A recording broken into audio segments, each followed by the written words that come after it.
welcome. And okay, all right. Well, it's asking me all sorts of questions here. You can increase the display so it's full screen, I think. Maybe. I don't know. What are you looking at? It says it's the first slide in the small version, and then the upcoming slide next to the right.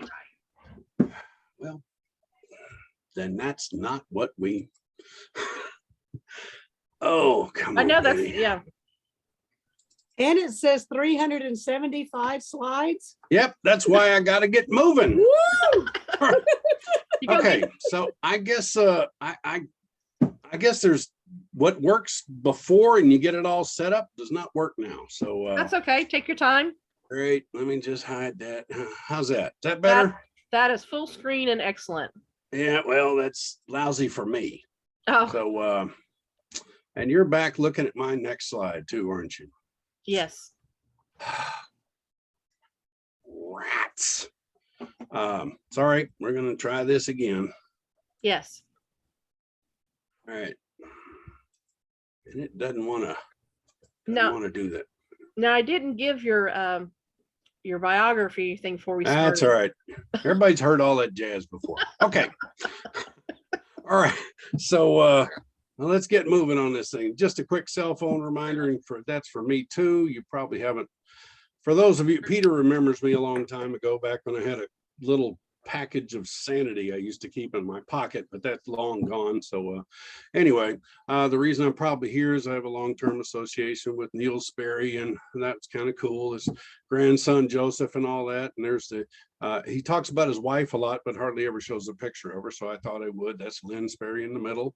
And on the left is Patty, and on your right is Gretchen. Those were Neil's office people. So anyway, I took a shine to Patty and married her and took her away from Neil Sperry. So I thought that was pretty cool.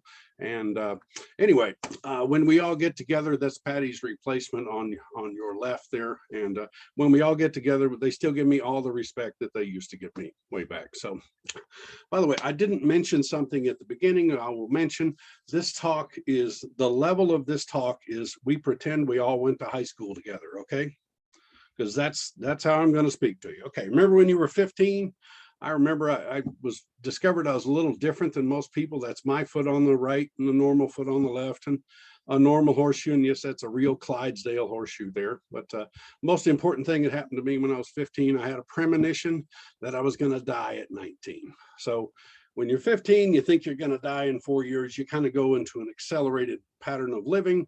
And I really had a great party on my 20th birthday. I'll just tell you that. So anyway, when you were 17, remember when you were 17 and you're trying to make right decisions in your life, and it was just not happening. So anyway, I graduated high school at 17 and moved to West Virginia with, I guess, aspirations of becoming a hillbilly. And I had no idea I would accomplish that feat in such a short time. But we're getting on to that part about milagro. Milagro is the Spanish word for miracle, and it doesn't always have to be lightning bolts and part the Red Sea miracles.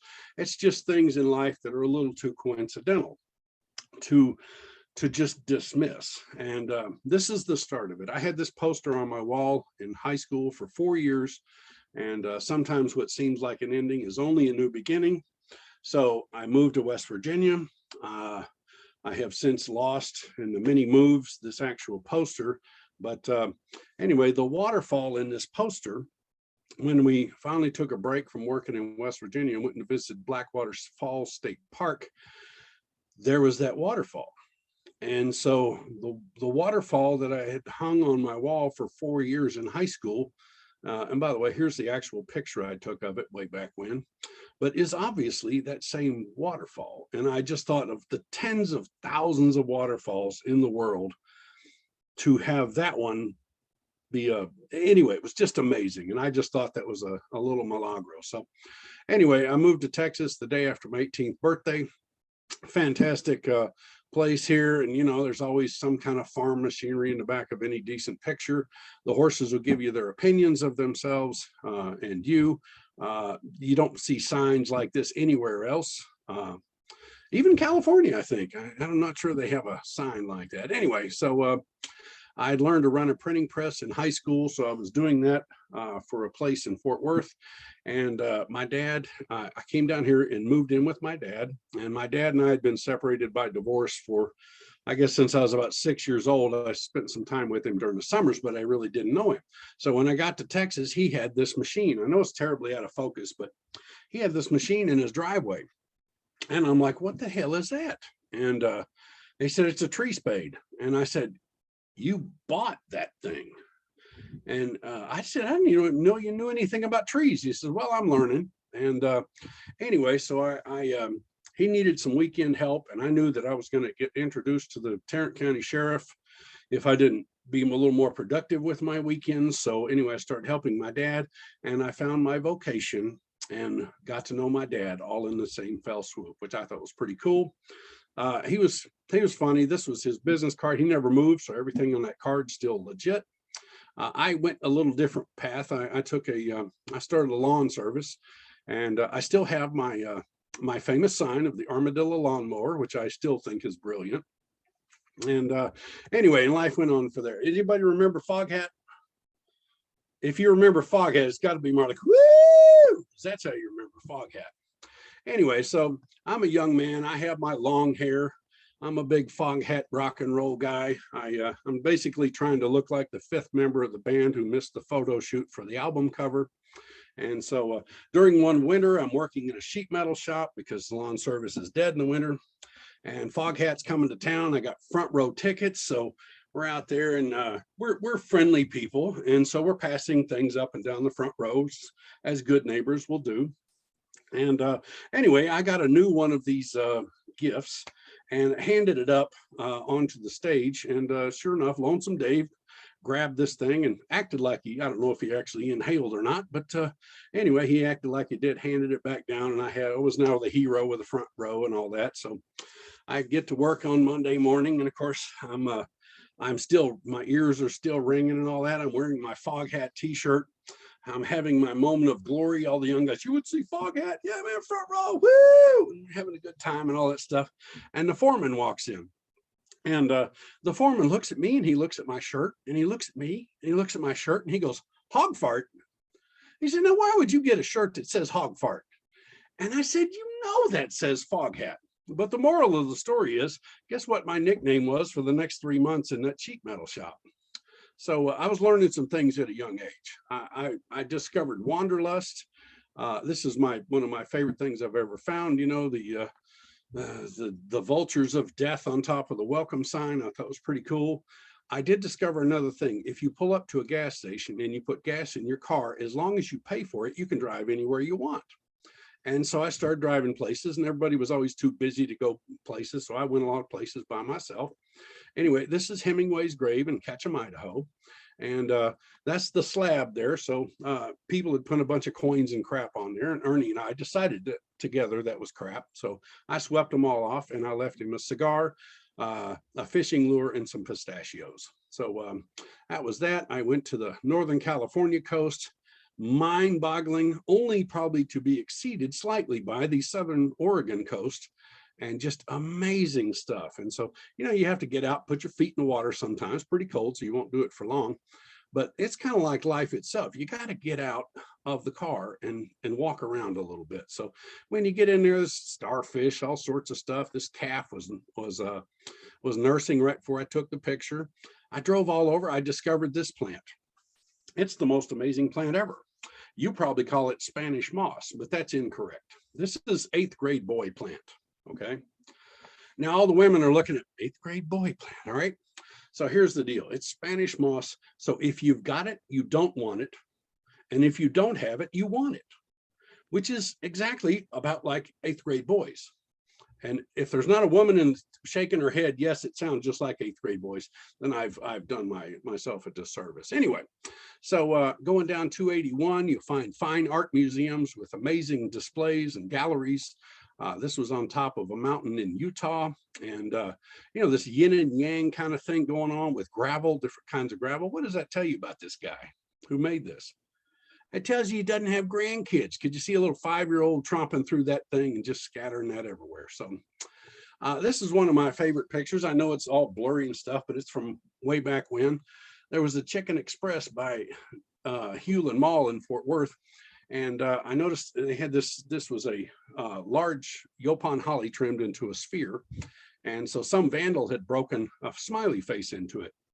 Well, they did kind of a rotten job. So when I pulled in for lunch, I saw this. So I'm over there clipping it. So it rounded it out a little better and making, and its voice behind me says, what are you doing, man? I said, well, somebody broke a smiley face, blah, blah, blah. He goes, all right, we'll do a good job. And he starts to walk off and he says, you hungry? I said, yeah. So he brings me lunch. And so about every 3 weeks for about 2 years, I went by Chicken E and trimmed this thing up a little bit and got me a free lunch. So it was a magnificent thing. People ask me about what kind of horticulturist I am. Back at the Fort Worth Botanic Garden, people would ask me, what's the difference between the Steves there? And I would say, well, I'm the one who's touched soil. And if Peter, if that doesn't bring a grin on your face, I don't know what will. So anyway, so this is my actual sock line when I lived out in Weatherford, and you know, I was on a septic system, so you don't want to do bleach too often. So this is my bleach load for I guess for about 2 weeks. If there's a grandmother watching this, if you don't do something like this, I'll be just disappointed as all get out. What a great craft. So while I was traveling around when I was young, of course, when you're young, you have lots of time and of course, boatloads of money. So I got to stay in some of the most fabulous places you could ever think of. And this is why I went alone, maybe is what it was. I'm the only person who would sleep in there. But I also learned to take selfies way back, starting in the, I guess, early 80s. And I love this one because you can see my arm in the reflection there. And I think this is the first one I ever took. I wasn't good at it at first, but anyway, but I got better at it. And I had some great moments. That's after an 11-inch snowfall at the Grand Canyon and just stupid stuff. And I don't know why I like that one so much, but I do. And that's probably my favorite. That's at Shore Acres in southern Oregon. So I assume you're all tree huggers. And if you're not, shame, shame, shame. Anyway, I think everybody on the planet ought to be a tree hugger. I love this tree. I have, this is a cucumber magnolia in Pierce's Park, which is located inside Longwood Gardens. And anyway, when I went to graduate school, I visited this tree often. So I have rejoiced with this tree. I have cried tears into this tree. I have talked to this tree in circles of desperation and what am I going to do and all this other. So I do make a point of going to visit it every once in a while. And west of the Mississippi, I probably like this one. This is a monster sequoia out in Yosemite. And of course, the person I had to take the picture got the only shrub in the area in between me. And I thank you very much, you know, anyway. So, but eventually this is a coastal redwood. And has anybody here been to visit the redwood forest? All right, I'll take that for Yes. one. All right. So Peter, you call me out if I'm lying on any of this, okay? So anyway, the redwood forest, it's amazing. The ferns are 6, 7, 8 feet tall. And it's just a mysterious kind of thing. But the weirdest part, you know, even more than the towering cathedral here you're in, is the noise. It's deathly quiet. It is so quiet that it's noisy, okay? A little sparrow flies, but you can hear the wings flap because it's so quiet. The ground underneath your feet is not like earth. It's like a giant sponge that goes back and you feel like you're on a different planet or something. So not far from where this picture was taken, we have this picture.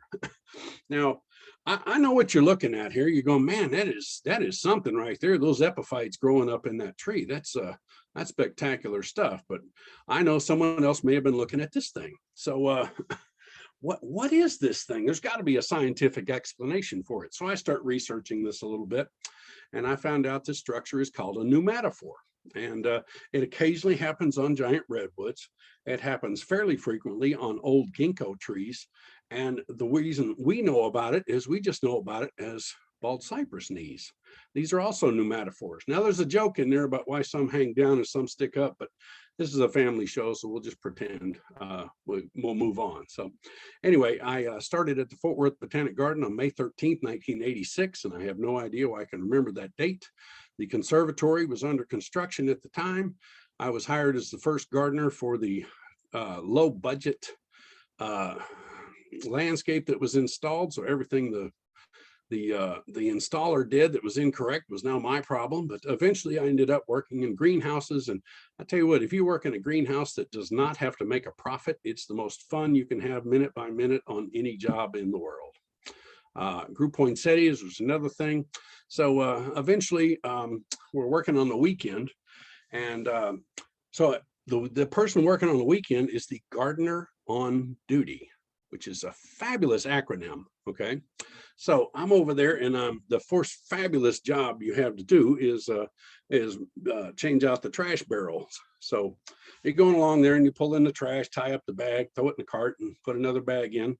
And so I'm doing this, and this couple comes walking down. And as they go by, the man comes up to me, and he says, "I'll have you know, young man, we were married right here in this very garden." And off he went. And I was like, huh, that was interesting. Well, I got to thinking about it. You know, I've never been great at math, but this garden was finished in 1933. And I thought they were about 75 or 80 at the time. I was like, they may have been some of the first couples married here. Of course, this is in the 80s, late 80s. So anyway, I waited for them to catch up with the cart, and they did. And I said, well, just out of curiosity, when were you married? And the woman spoke up. She said, 6 weeks ago tomorrow.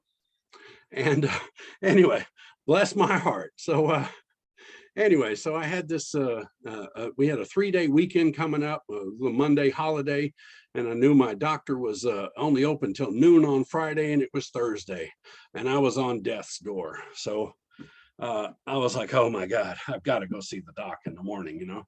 So I call up first thing, and the receptionist answers the phone, and I said, I need to come see the doctor today. I'm really jacked up.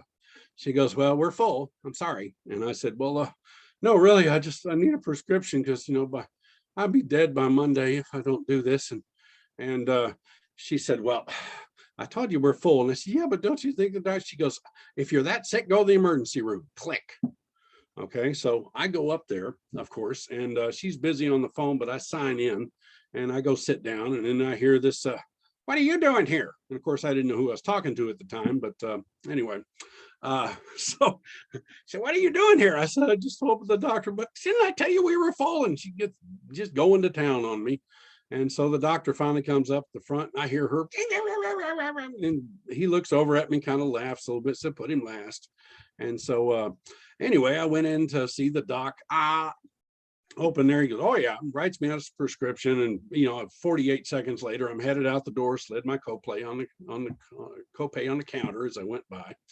And so anyway, by Tuesday, man, I was feeling better. So I come strolling right back into that office with 24 of the finest roses ever harvested at the Fort Worth Botanic Garden. And anyway, and she saw me, and she said, she just looked at me, I'll tell the doctor you're here. And I said, well, they're not for the doctor. And she broke immediately. She just, I don't understand. I said, well, these are for you. And she said, yeah, but I was mean to you. And I said, I know, but you were just trying to defend your boss. And he goes, yeah, but I was really bad, but I felt bad and all weekend. And I said, me too. Anyway, we're crying and going on. The doctor comes up from the back, and he just sees us both, and he turns around, heads on back to the back. But anyway, the great thing I learned in that day was that sometimes the people who need roses aren't the ones that deserve them. And anyway, what a great life lesson in here. So I don't know if y'all remember this crazy thing that happened Y2K. Thank you. I love, at least Peter's on my screen here. At least I have some contact here, or some, anyway. So, you know, it wasn't too bad when it started out, but, you know, just turn your computer off, we'll all live. And then it got worked up. And then, you know, when Time Magazine got into it, it was, you know, the whole world was going to blow up and end. But anyway, as far as the Fort Worth Botanic Garden, Y2K was a complete and utter disaster. And few people know this. So I just thought I'd give you the report on that. So when the Century plant rolled over, the time didn't work on the clock vine, and the compass plant didn't know which way to turn. Then the 4 o'clock got into a squabble with the 11 o'clock. Sundews and sunflowers were seen ganging up on the moonflowers and the nightshades. until the night blooming cactus got seriously involved.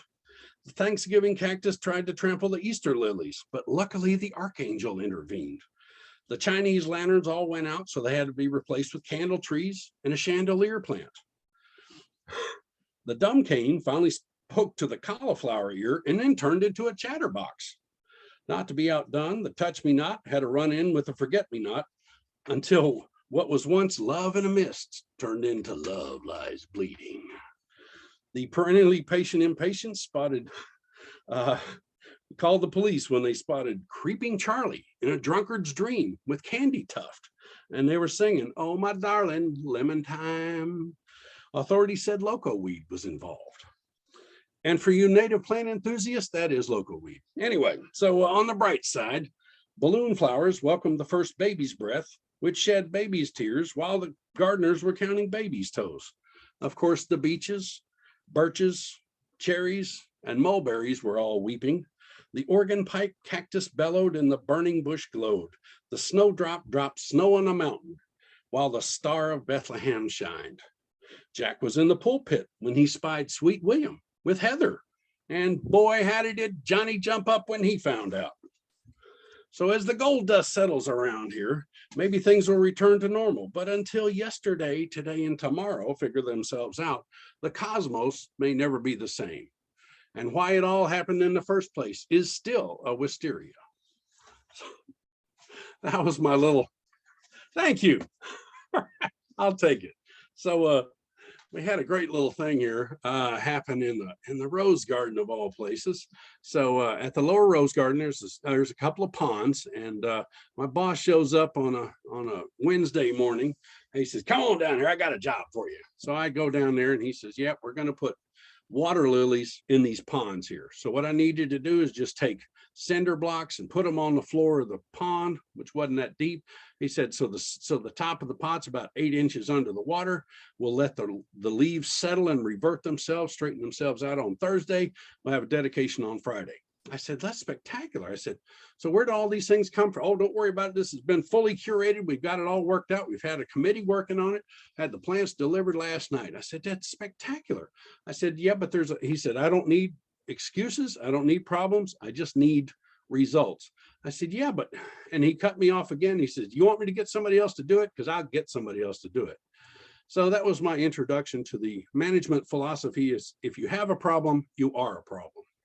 And all I was really trying to do was tell him about Willie Nelson, this little turtle. And like his namesake, he has a few friends. And actually, like his namesake, he's got a ton of friends. Okay. So anyway, I put all these water lilies out there. And just as I had expected in my mind, when I went out there on Thursday morning, my boss is looking at basically this. "How come you didn't do this?" Blah, blah, blah, blah. And I said, I did. Look at the pots underneath the water and all. Anyway, so I said, "I was trying to tell you about the turtles. There's like 8,000 turtles down here." And of course, we just served up the finest buffet there ever was. So anyway, so my boss goes stomping off, calling me names and threatening and all this stuff. So did I mouth off or did I just kind of grin and bear it? So anyway, so the same boss comes up to me one day, and it's July. And as everybody, all the master gardeners know, July is tree planting season here in Texas. So, and so anyway, there was this field between the old, between the new garden center and the old health center out there. And it was about 400 by 250 feet. And he said, I put a flag out there where I need this tree. I said, "Where's the tree?" He says, "It's up in the shop area." So I go up, and it's a 95-gallon Shumard oak. And so do you see that dot there? I'll circle it for you in case you don't. So anyway, so then I mentioned it was July. So about by 11 in the morning, I had taken this thing down there with a tractor. I dug the hole. Of course, it's a botanic garden, so you got to plant it textbook. I got it all done and everything, and that tree was in the ground. And so I'm going off looking for about 350 foot of water hose we're not using anywhere else to put a little drink on this thing.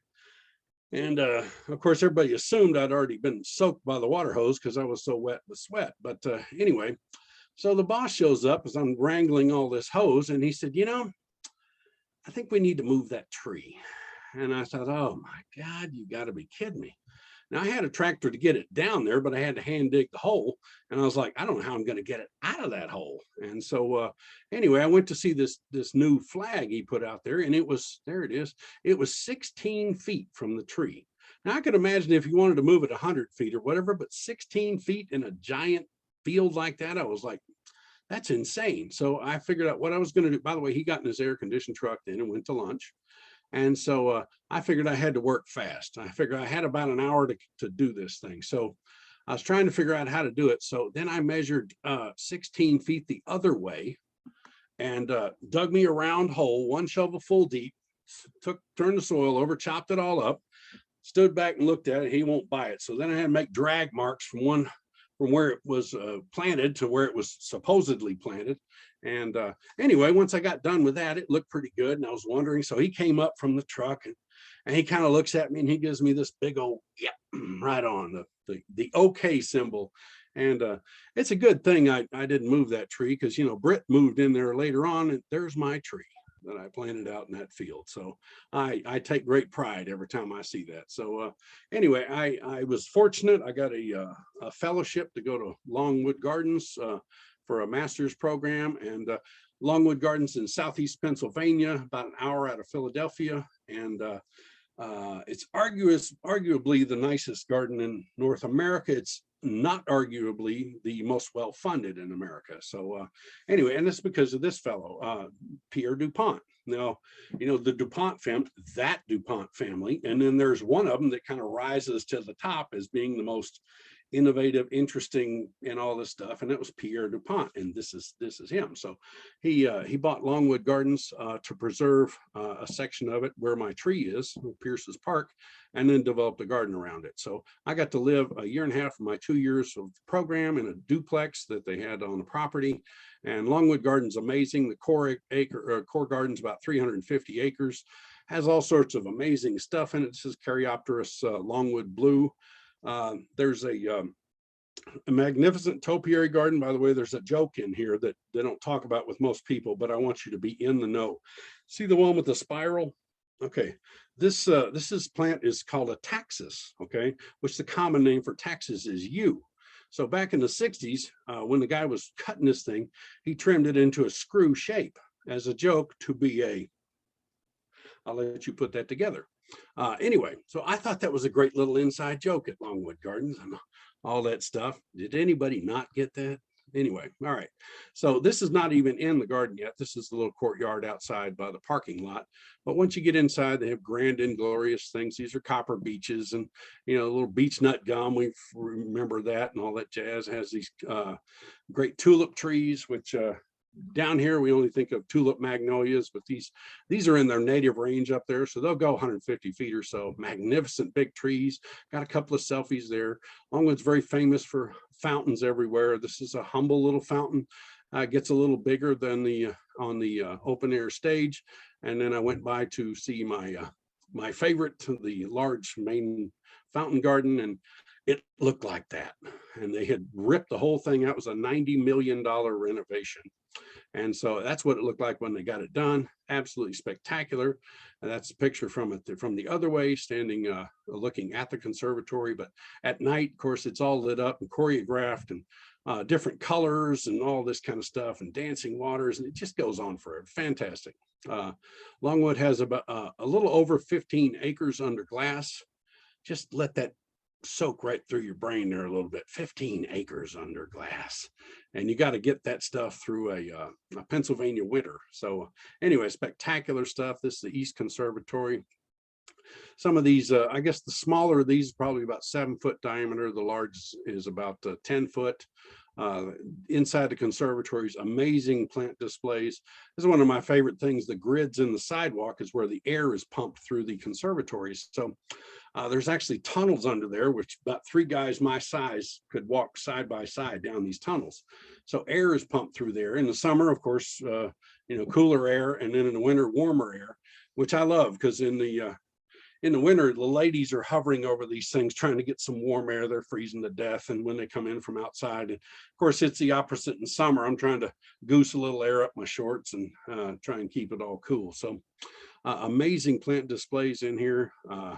of everything. It's a little Mickey Mouse flower there, and it's Habatica. And we have Furcrea and all sorts of stuff. A children's garden there, complete with crazy dragons and fountains and stuff in there.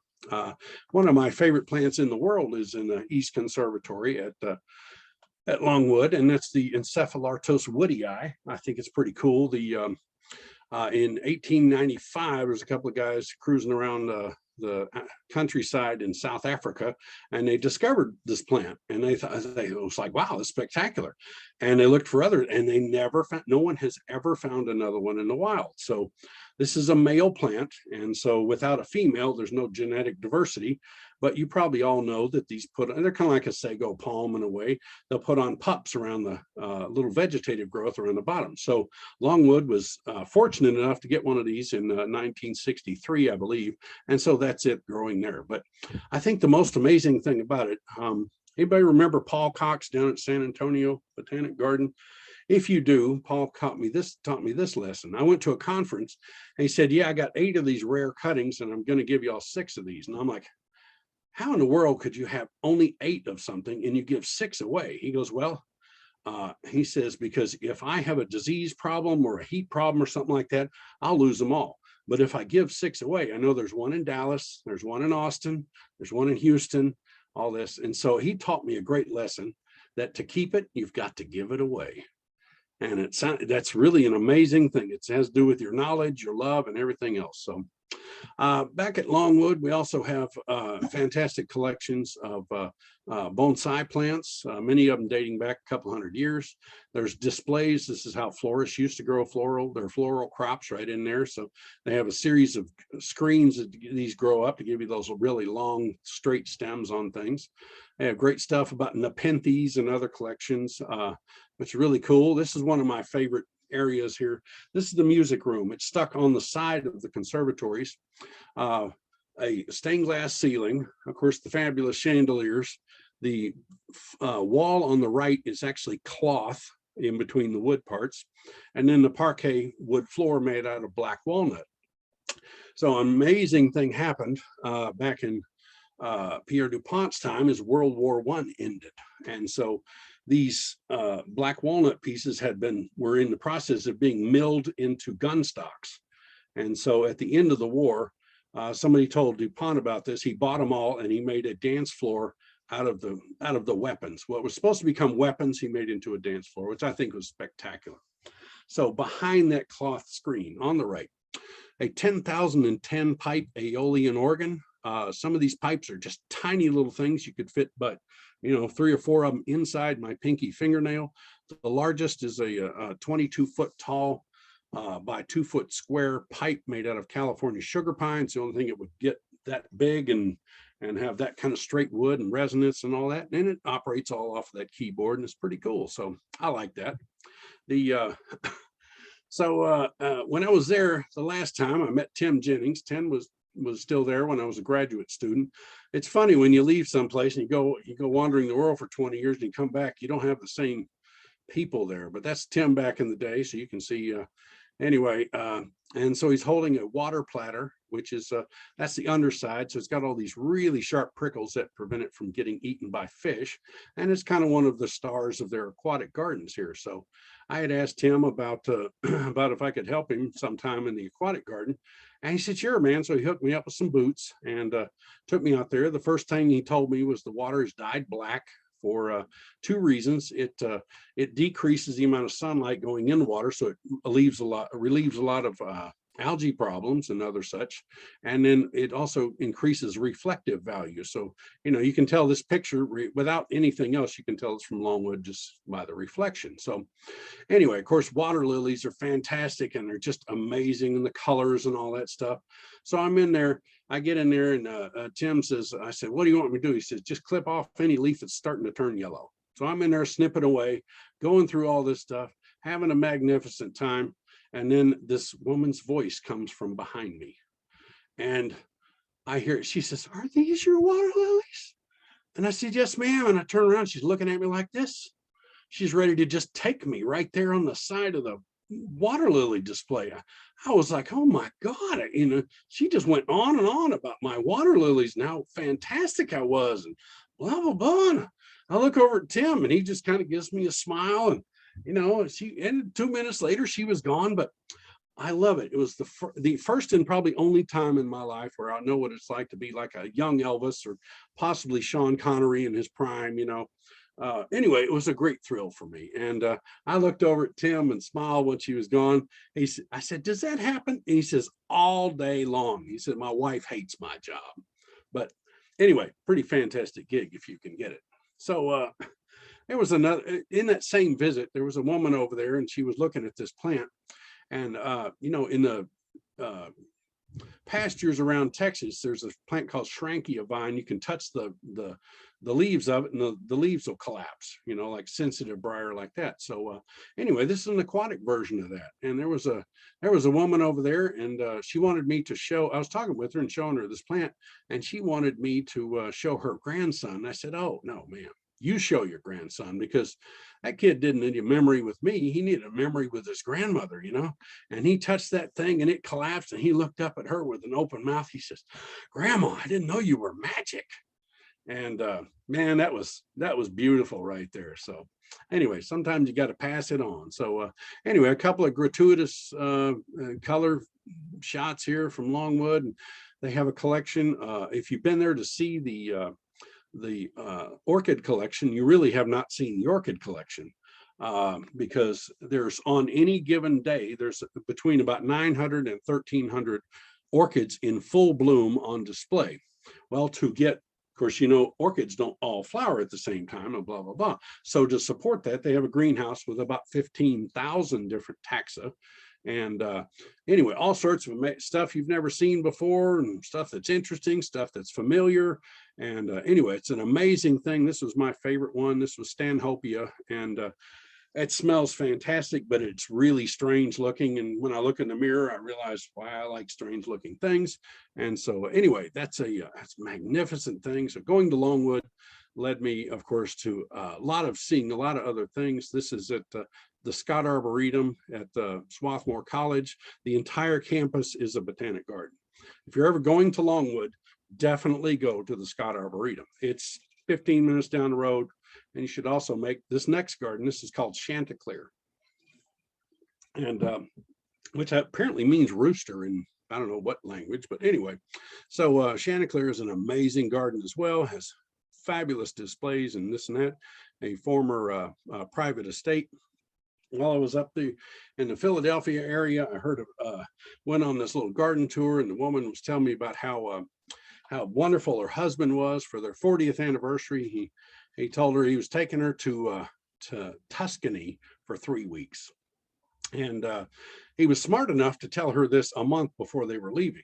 So, because I didn't know, when I go on vacation, I try and buy stuff while I'm there and bring it back. But apparently women will buy things to go on vacation with. So it was a good lesson for me too. Anyway, so she enjoyed her stuff. Of course, they got back home at night and he went out on his porch to read his paper from his favorite spot where he liked to do. And she, in that 3 weeks, had this garden installed that was specifically designed to be viewed from above from his favorite coffee spot. So I thought that was pretty cool.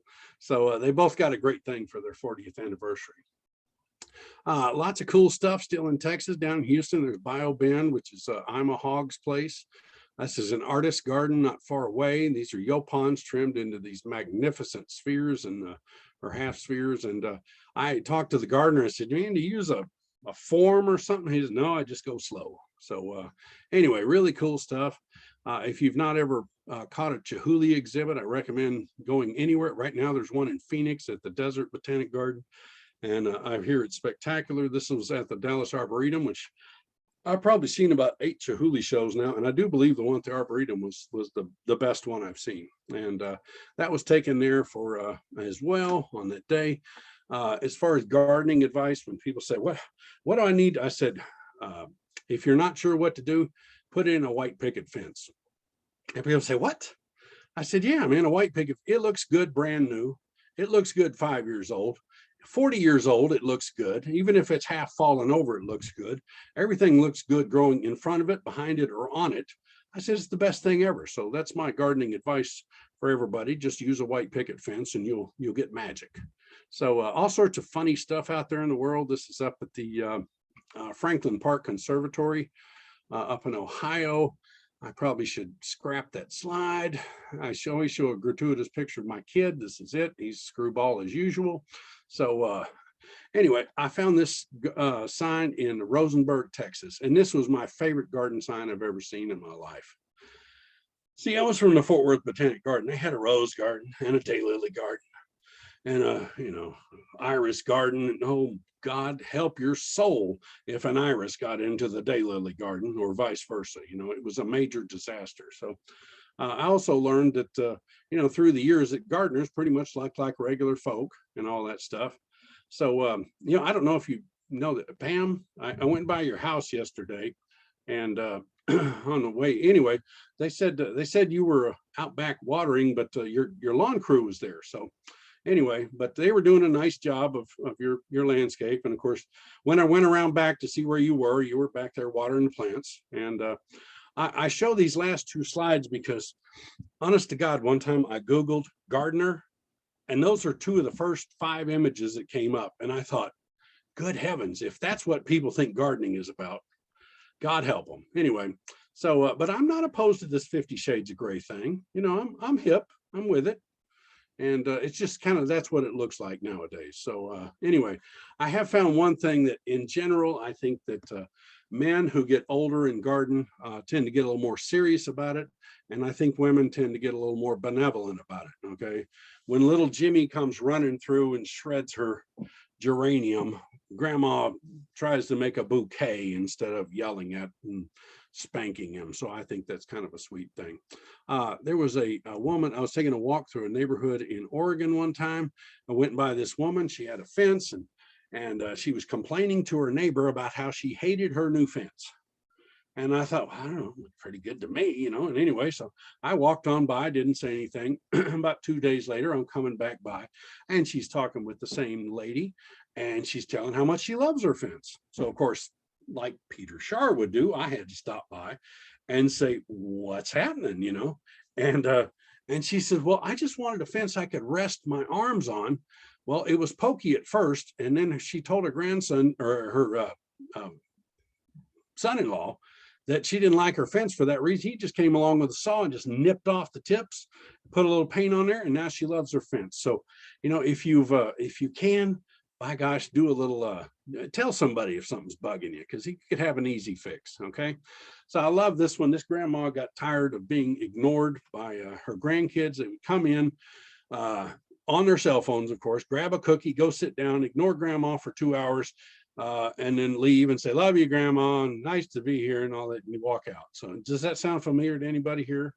Anyway, this lady, she had a different thing. So when they came in, there was no cookies. Grandma, there's no cookies. And grandma's over there working on something on a kitchen table. And she got all sorts of stuff spread out there. It says, there's no cookie. Well, there's not gonna be. I'm busy over here. So what are you doing? Never mind.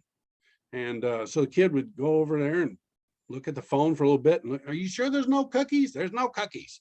What are you doing? Never you mind. This is my business. Well, can I look? Oh, for heaven's sake. And grandma's over there making plant signs, okay? And grandma's over there making this, okay? She's making plant signs. And so, oh, well, can I help? Oh, for God's sake, you were not careful enough to help.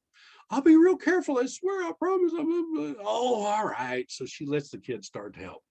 And then little Susie comes over and she's got to help and all that. So she said, I got 3 grandkids at the table. They're working on these signs. She says, I'm looking around for seed catalogs. I'm trying to find names of plants. She said, I made signs for plants I never heard of or never intend to grow or anything. I just wanted the kids making signs. She said, now they come over, the cookies are there. They take a handful of cookies, leave the phone by the cookies and go out the back door to see their signs. And she says, once I got them out the back door, I got them. So I thought that was really cool. And then there was a Texas grandmother who just didn't have as much time, but she had more money. She just put that in the backyard and no cell phones allowed. So anyway, that worked out pretty good. For those of you who don't really know me, I just spent about 13 years over at Sandor Gardens, which is west of Weatherford. That's Douglas Sandor on the right. He was a portrait artist. He married a girl from Weatherford, and that's how he got there. His most famous subject is in this portrait here. that is very young, her father had just passed away, Queen Elizabeth, in 1952. And I just saw her on the news a while ago. She's still king from 1952. It's unbelievable.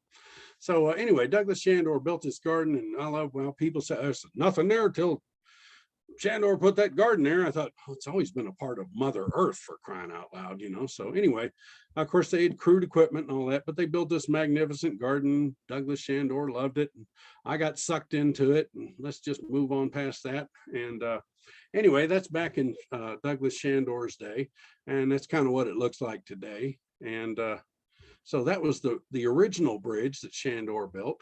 And then when I got there, it had been replaced by this bridge, much simpler in design and all that, but this was getting rotted out. So when I got to rebuild the bridge, I rebuilt it back the way Sandor had it, which I was very pleased to do. And I was rather proud of I'm still kind of proud of myself for that. So at Sandor, you can walk across the water on millstones and stuff. And this was the year where we got a donation from Abbott Co. of a bunch of caladiums. So boy, it was Caladium City. It was fantastic. And for my money, in a shade garden, caladium's just the way to go.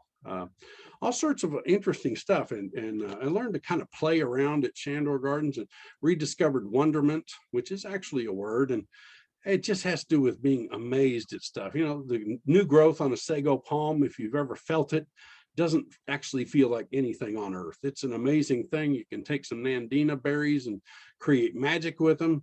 I had little kids screaming, running around saying, there's a heart made out of berries. They just couldn't believe it. It was the most amazing thing ever.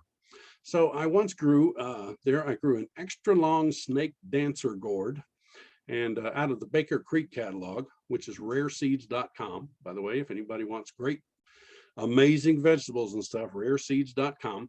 Anyway, so they described this fruit and all that and showed a picture of it. And then I grow the thing, and that's the bloom. I was like, how could you not mention that being the flower? But sure enough, they just blew right by it. So I was a lot more interested in this than the fruit. So anyway, there's those little cucumber vines that you snack on out in the field. We forget about cool stuff. Like even Mondo has these beautiful blueberries. They're just down near the ground where you really can't see them. So I wrote a wonderful book on Sandor Gardens, which absolutely no one was interested in. So I just went on my way with that. One of my favorite days at Sandor Gardens, I had a group of ladies. There was about 15 of them, and I had Queen Bee right behind me. Okay, you know who I mean by Queen Bee? Okay, she's the one who arranged the whole thing. She's the dominant, the alpha woman. Okay, so we come up on this plant, and I've got the group here in tow, and a woman about 5 or 6 back in the line says, hey, what's that plant? And the Queen Bee says, it's a wandering Jew. And I said, well, it's closely related, but this is called Purple Heart. And the Queen Bee looked back at the woman and said, it's a wandering Jew. And I said, well, if you go to a nursery and you ask for a wandering Jew, you'll get something else. But if you want this plant, you need to ask for Purple Heart. And then Queen Bee looked back at her and mouthed the word, it's a wandering Jew. And I don't know what happened to me. Horns came up out of my head or something. Anyway, I said, actually, this plant's just been renamed a meandering Christian. And anyway, the Queen Bee did not find that humorous at all and didn't speak to me the rest of the tour. So bless her heart. I remember there was a lady here who I'd put some extra long pieces of bamboo on this fountain, floated them on there, tied them together with baling wire. I thought it was pretty cool. I had somebody from the Southern Historical Garden Society come by and say, you know, that's the coolest thing I've seen somebody do with bamboo in 20 years. I thought, yes. And it was really great. And then a couple of days later, I had a sweet little old lady. She was walking by the pond. And as she went by, she was grumbling stuff. And then she stopped when she was about as close to me as she was going to get. And she looked over at me and she said, you're an abomination to everything Douglas Sandor stood for. And I was like, oh my God, an abomination?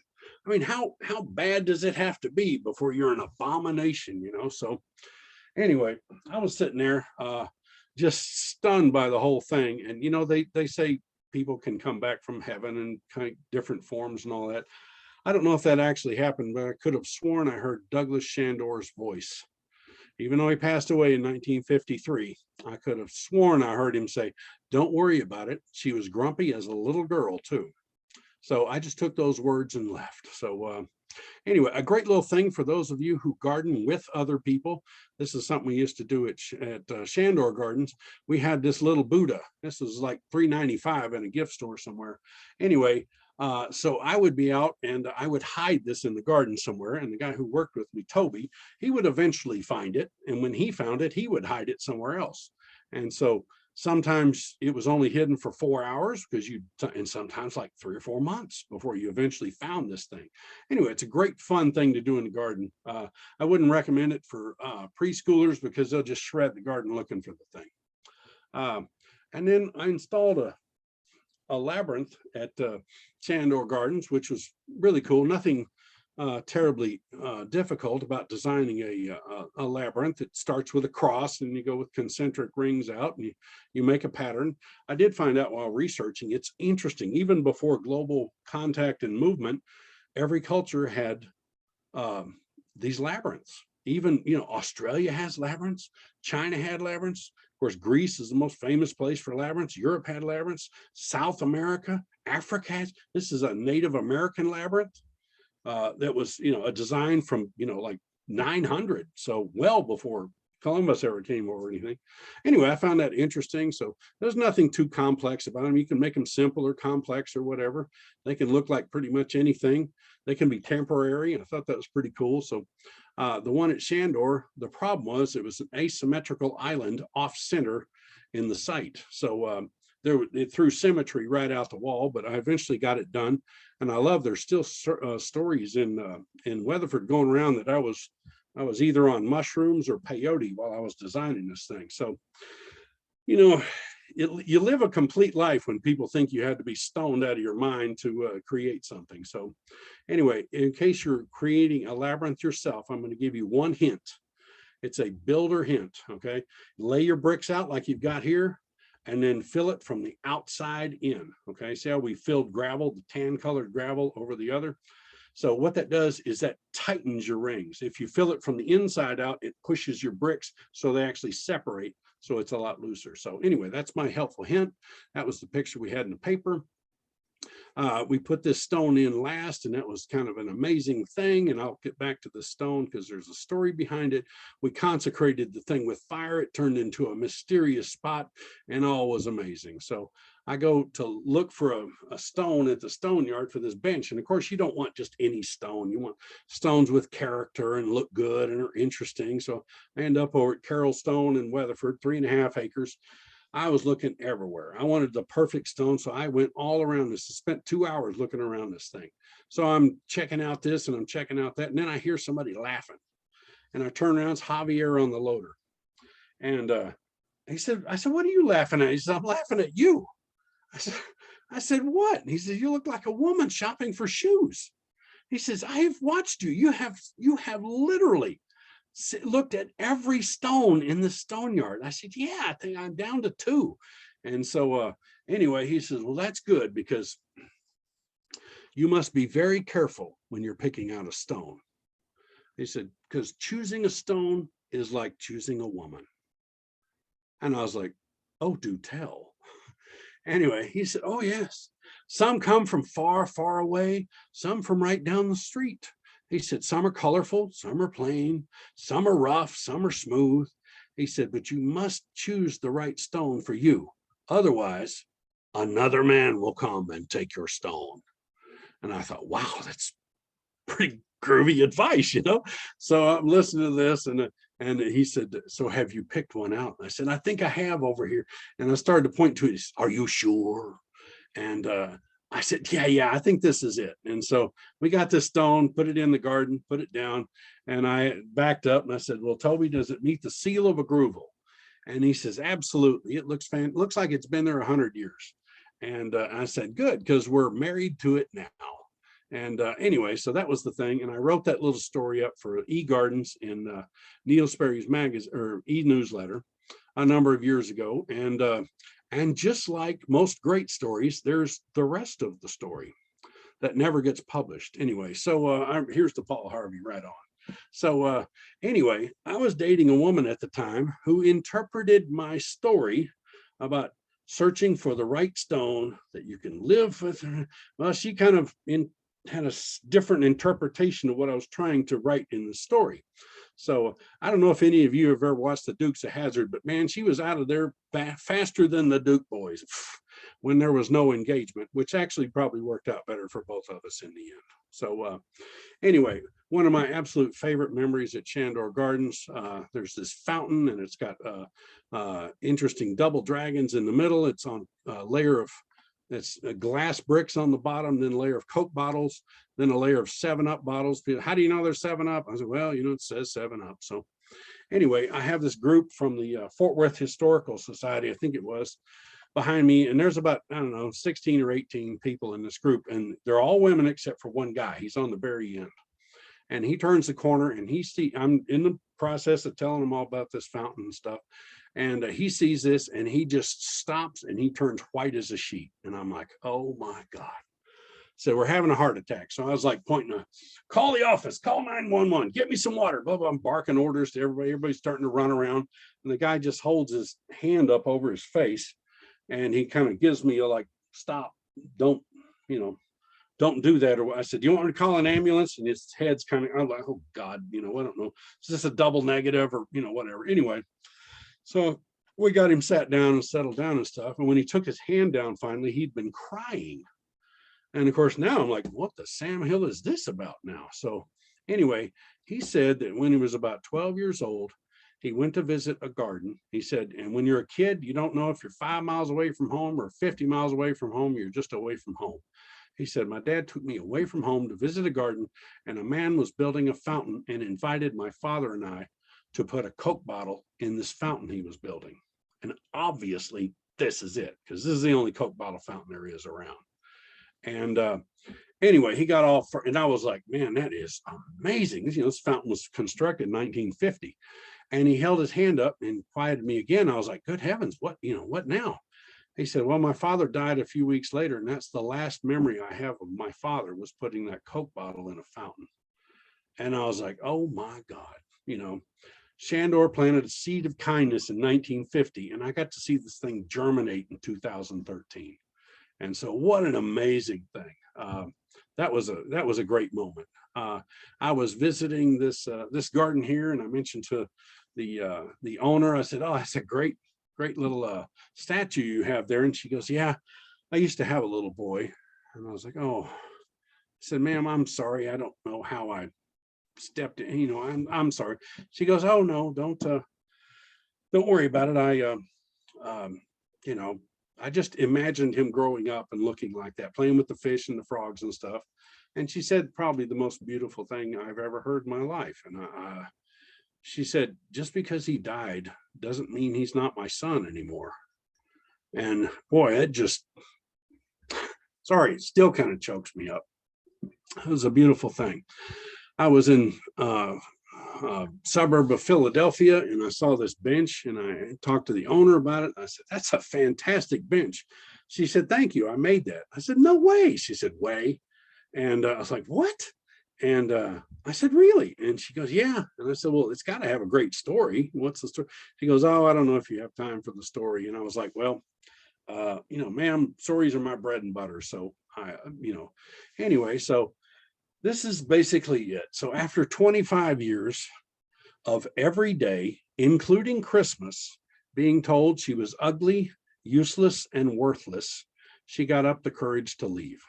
She said, he went to work. I took 2 suitcases, packed them up, threw them in the car, and drove off. She said, I couldn't even tell my family where I was going because I knew he would come and get me. So she ends up renting a duplex of a house in a little town, a few towns over from this one. And she said, I pulled up, and she said, the landlord, I arranged this rental on the phone. And she said, I met him on the front porch, signed the lease without even walking in the front door. And she said, so I when he gave me the key, I walked in the house, and it had a little kitchen. So I looked out in the backyard, and there was a woman who had stonework going on back there. And she came out, and the woman said, I'm glad to see you here. And he brings them out. She's wearing a leather apron and this safety goggle thing, and brought them 2 cups of coffee, and they talked it over for a minute. And she said, did you do all these statues? He said, yes. And she said, and you will too. And the woman, oh, I could never do this. And it was the most amazing thing, because she said, 45 minutes after I signed my lease, I'm wearing a leather apron and I got a grinder in my hand. I'm grinding stone in the backyard. She said, by the time it got to lunchtime, the woman sent me to the stone yard. She said, I figured out later that she called the woman who, or called the stone yard and coached them a little bit about what to give me. But she said, I brought these stones back and we made that bench before I even unpacked my suitcases. And she said, and of course, I've moved several times since, but I'll never leave my bench. And she says, because I made it, and it reminds me every day that I'm not ugly, I'm not useless, and I'm not worthless. And boy, I think every garden ought to have something of that intense personal value to you, even if nobody knows the story. I used to have a little dog named Belle who would go with me everywhere. Notice the one ear up, one ear down. That's kind of the way it stayed. So I was preparing to go to Oregon for a trip, and Belle got out, UPS truck, it was all over in a second. And I know, so what do? You bury your dog and you get on the plane. So I'm walking down the beach in Oregon, and I see this little plant, and it reminds me of Castanea, the Indian paintbrush here in Texas. So I go up to check it out, and it is an Indian paintbrush. It's just a species that grows up and down the Pacific coast. And of course, that made me think of Texas, made me think of Belle and all this stuff. So I'm sitting there now, I'm bummed out, really, because I kind of get myself to stop thinking about Belle, and this put me right back into it. And so I'm just kind of moseying down the beach, I'm feeling sorry for myself.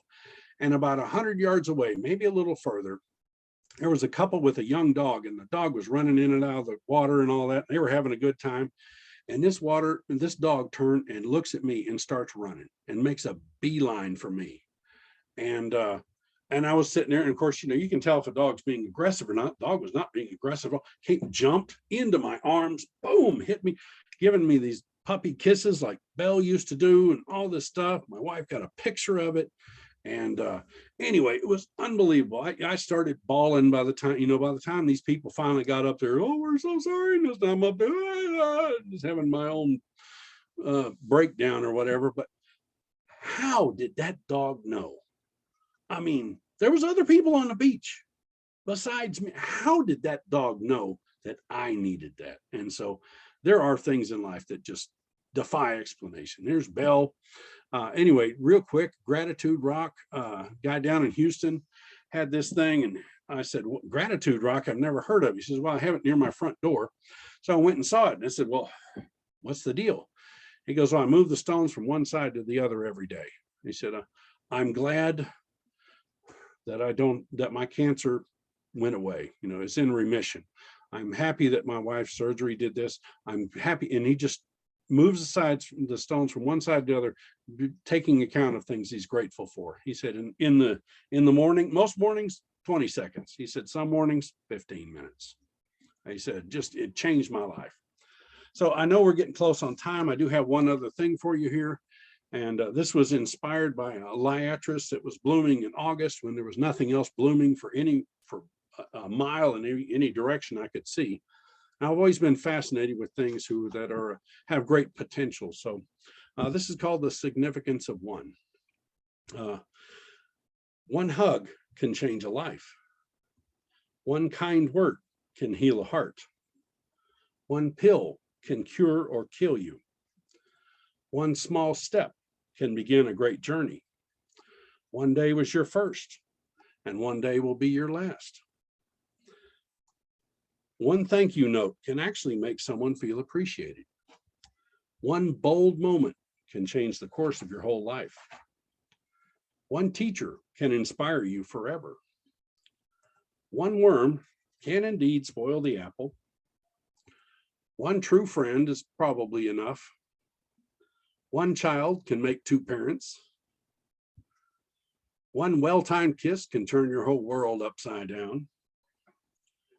One packet of sunflower seeds can make a gardener. One seed can a forest birth, and one match can return it all to earth. One attaboy can show you the difference between someone who's just a boss and a true leader. And while one bad apple doesn't spoil the whole bunch, one wet mouse sure spoils the whole bowl of punch. And one homemade peach cobbler with bluebell ice cream can make the most crusty curmudgeon smile. And one sunrise may greet you and make you realize that it just might be the last one you ever get to see. So you might consider living the kind of life that's worthy of the gift. And that's what I got for you today. I hope you found it worthwhile. Thank you. I can see stuff. I can't hear it. Thank you. All Thank right, so- you. It was great, That was just so Stephen. good. It was Okay, I have- wonderful. There's one other comment I have here, and I found it. I got to know a woman named Elizabeth Parrish, and she lived on the west side of Fort Worth. And I was 30 years old working at the Botanic Garden when she came in to visit and volunteer. She was 70. And for whatever reason, we became fast friends and just great friends right off the bat. So I wrote her a poem for her 90th birthday. She made it to 94, but anyway, this was for 90. So it's a little poem I wrote for her that I think might be special to all of us. Arthritis, bursitis, osteoporosis, cataracts, aching backs, horrid halitosis, glaucoma, hematoma, macular degeneration, sagging parts, sudden farts, constant constipation, aching joints. Say, what's the point of this birthday rhyme? It's to hold you near and tell you, dear, you get better all the time. And the older I get, the better that reads. Well done. Awesome. Well, thank you. Thank you very much, Stephen. All right. I hope you got something out of that. I did. Hey, Always. Stephen. So All good. right. Hey, And Stephen. yeah, it was what, 390 some slides there, wasn't It's it? impressive. Yeah. Stephen. Stephen, you made the Yes. remark that we need to all be tree huggers. Yes. Are you aware of a program through National Garden Clubs called Penny Pines? I guess not. What they do, it started back in the 40s, and it was $6.80 at the time that you donated through the the National Garden Club, and then they planted pines in national forests. Well, now it's a lot of different trees depending on your forest, and it costs $68 to plant a plantation of trees. And it's through the National Forestry Association. Uh-huh. And we'll find out in my garden club is in the South Central region, and there's 4 states, and we'll find out in April which state won making the most donations. But it's a really very worthwhile program. And what we do, or some of the clubs do, we just kind of have a box or something, and you just throw your change in. And my little garden club, since November of last year, we did 4 different plantations. So it's a really good tree hugger program. Very cool. Of course, I take it a little more personal. I planted a lot of trees, and that's what's cool when you go back to the Botanic Garden where I was doing all this stuff. And, there's some seed trees that I planted that are, fairly sizable now. And some of them I planted that have been, and boy, you can't get your feelings hurt. You just got to keep planting. Yep. I think You know Peter what's had even another more- question. I'm What's sorry. even more amazing is planting trees with children. Oh, I yeah. planted so many trees with Girl Scouts and Boy Scouts, and I can only hope that they will take their children to see those trees. Well, that's the dream, isn't it? Pass Yes, it on, is so, the dream. yeah. And so, yeah, it's nice to have something special. Peter, what do you got? I saw you had a question. Oh, or I comment. just had a quick question. Do you happen to remember the name of the woman from the Southern Garden History Society who visited you at Chandler? I remember Harold Lawrence and his wife Elizabeth. They're from Weatherford, and Right. then there was a couple that used to maintain a bass house. I think it was Ann Bass's, and Paul, was it Paul and Susie? Susan Urschel, Yes. and I think her husband Paul. They don't go by the same last name, but anyway, I think they were part of it, and of course, most of them I didn't know. But I visited them at the Ann Bass Garden. nice, wasn't it? Did you get the story about the Italian cypress and the big 1980 freeze? The 83 freeze? Yeah, I think it was 83. Yeah. Yeah. Oh, he had to design and put giant bags over those, and they pumped Oh my warm gosh. air in. Anyway, he describes it as the 4 giant condoms of Fort Worth.